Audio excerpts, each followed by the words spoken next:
Hey, I'm Rachel J, and this is Cultivator Kitchen. Today we are making super easy sourdough bread, no equipment, no kneading.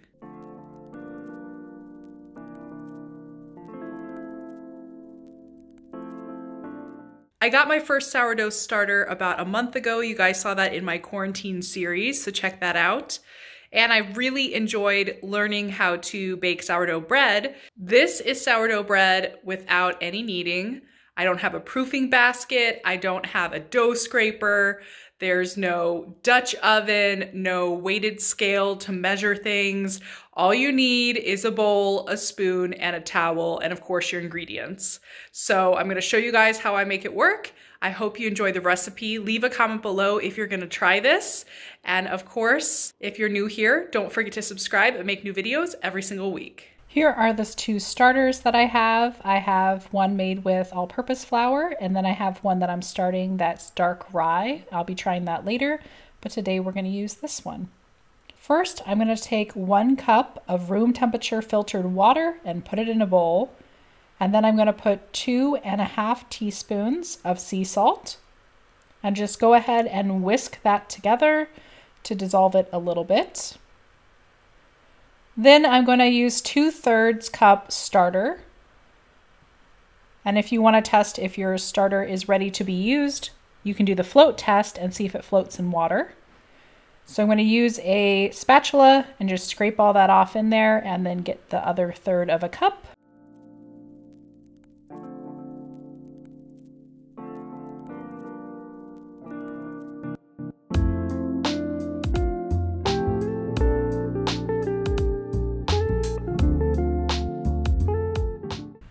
Then I'm going to just stir this around gently to dissolve it and combine everything. This doesn't have to be perfect, just give it a little mix. And finally, I'm going to add 2 heaping cups of organic bread flour. You could also use all-purpose flour, and I'm pretty sure you could use whole wheat flour. I'll be trying that next. Then just stir all of your ingredients together until they become a sticky, shaggy dough ball. No kneading here, just stir it together until it all comes into a ball.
There we go. It doesn't have to be perfect.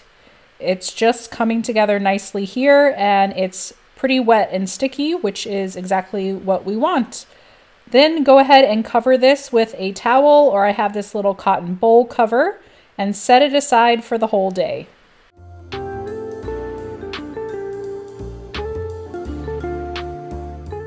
And this is what it looks like at the end of the day after about 8 hours. Now it's around 5 p.m. and I'm just going to take the cover off, and you can see the texture here. And you'll see on the bottom there's lots of bubbles, and that's how you know that it is been well fermented. And then you want to wet your hands a little bit, and you're just going to stretch and fold the sides in towards the middle, and then flip it over and lightly form a ball. You want to keep all the air that accumulated in the ferment, so you don't want to be rough with it, just be really gentle.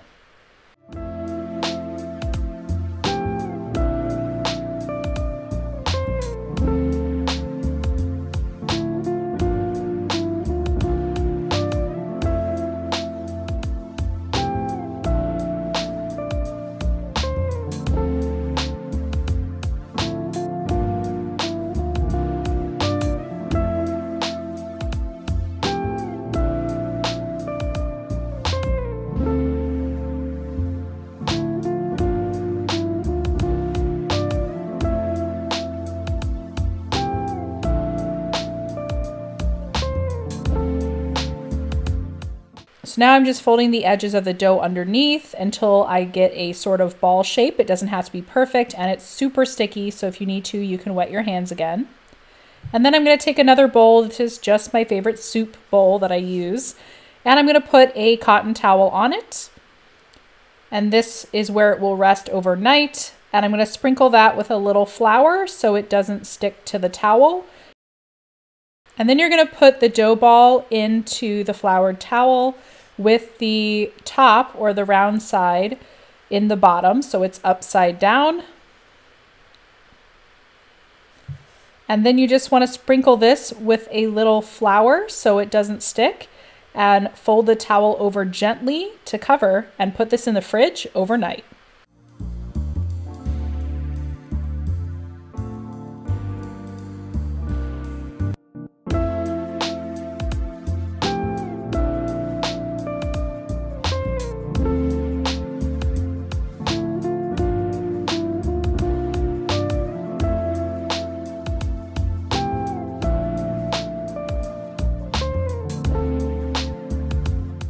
So you guys saw me make the bread yesterday and put it in the fridge overnight.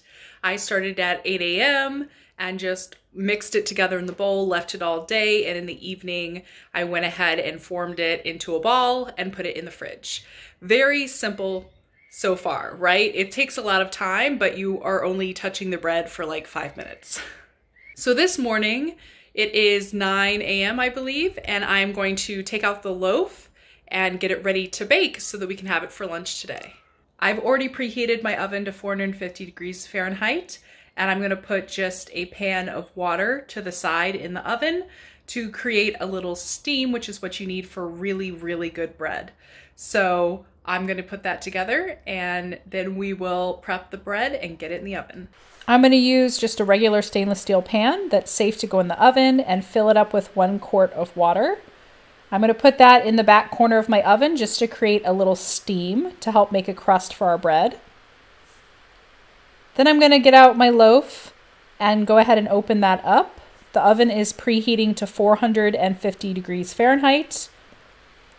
You can see the texture of the bread the next day. It's starting to look more and more like a loaf. And now I'm just going to flip the bread out of the towel, keeping the nice side up this time, and put it into a regular baking pan. Any kind of baking pan that you have. I'm using the one I use for everything. I'm going to take a really sharp knife to make a pattern in the top. I'm just going to do a simple crisscross pattern. This is going to help the air escape as the bread rises, so you don't get a weird shaped loaf. And of course, it's really fun to do as well. Then just go ahead and put this in the oven for 40 minutes. And let it cook. And that's it. I just went ahead and put it in a regular pan. You can have a baking sheet. I just don't have one. I went ahead and used a sharp knife just to put a pattern in the top. I do a crisscross because it's easy. And then I went ahead and put it in the oven. It'll be there for 40 minutes, and then we'll let it cool. I'll show you when it comes out.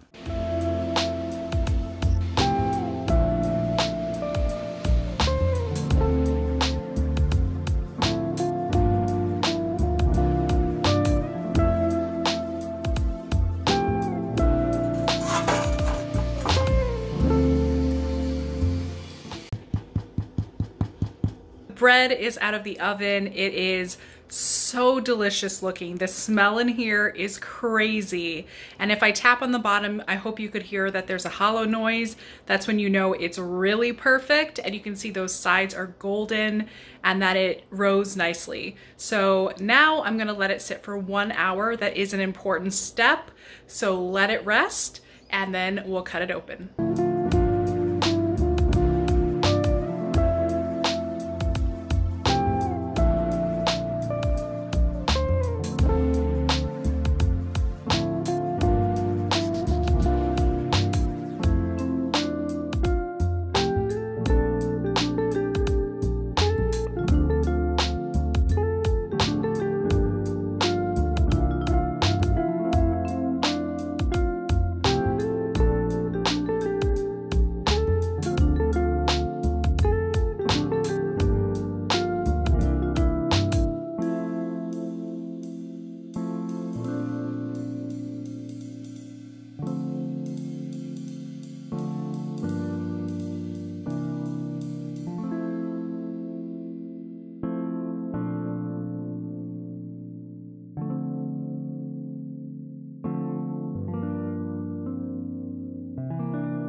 So there you go.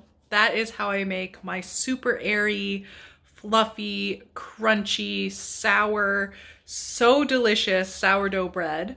I hope you guys are going to give this recipe a try and make some sourdough at home. See you guys next time.